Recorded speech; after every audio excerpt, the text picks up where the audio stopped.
Eu sou o Nicolas e eu faço parte do grupo de análise preditiva de negócios, da turma de análise preditiva de negócios.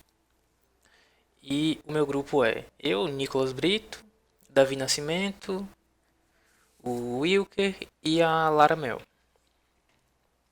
A gente escolheu o caso um para fazer o trabalho, que é para construir o modelo, para conseguir prever a chance de insolvência de uma empresa. A gente pegou os dados que o professor passou, que tá nessa planilha aqui. A gente selecionou as variáveis e inseriu aqui. O que a gente precisou fazer também? A gente precisou transformar o problema, a situação, né, em um código binário.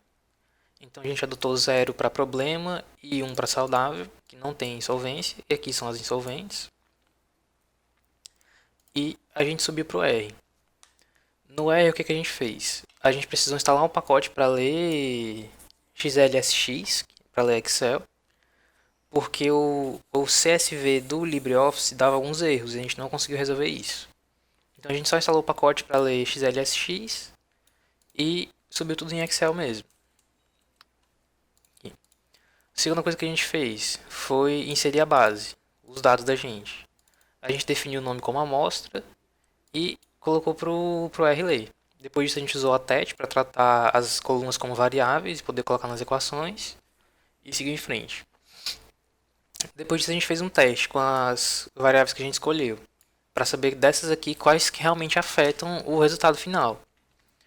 No entendimento da gente, todas elas são importantes, mas matematicamente com a regressão não é isso que aconteceu. As mais importantes são endividamento e faturamento.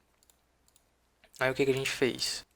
A gente só carregou a equação, fez a regressão logística e puxou o sumário para poder ver aqui o grau de importância. A gente definiu que seria até 10% o grau de confiança. Aí a gente selecionou o endividamento geral, que tem 4,6%, e o faturamento que tem 9,82%. As outras a gente descartou, porque não tem um grau de confiança muito alto.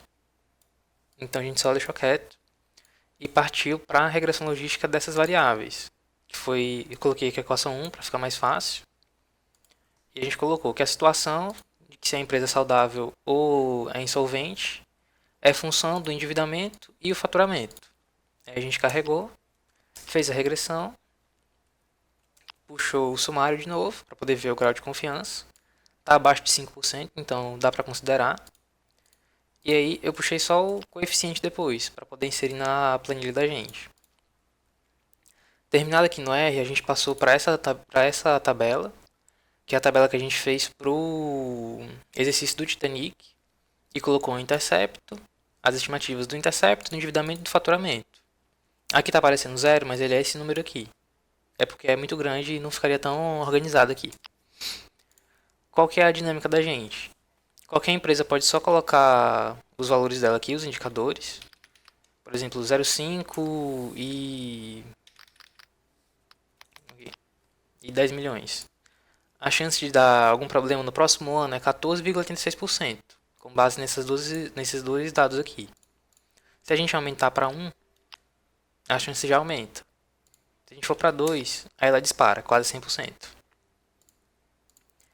Aí o que a gente fez para poder fazer um teste, né, de como é que funciona isso, de quão confiável é. A gente colocou aqui os dados que o professor passou, dados passados, já concretos, que 2016, então já aconteceu.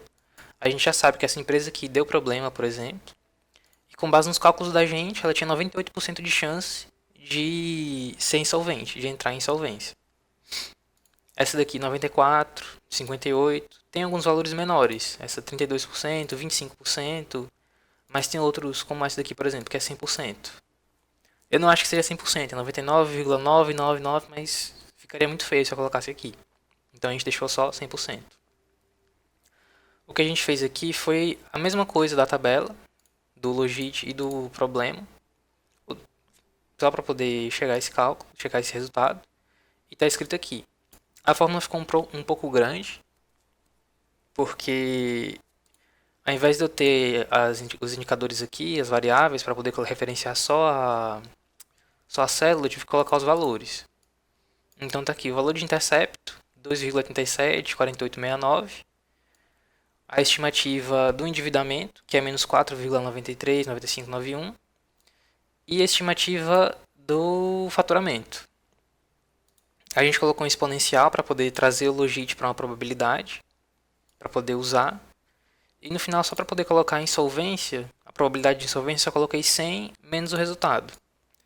Porque se a gente colocasse só essa parte daqui, ele daria a chance da empresa de qual a probabilidade da empresa não ter problemas no próximo ano.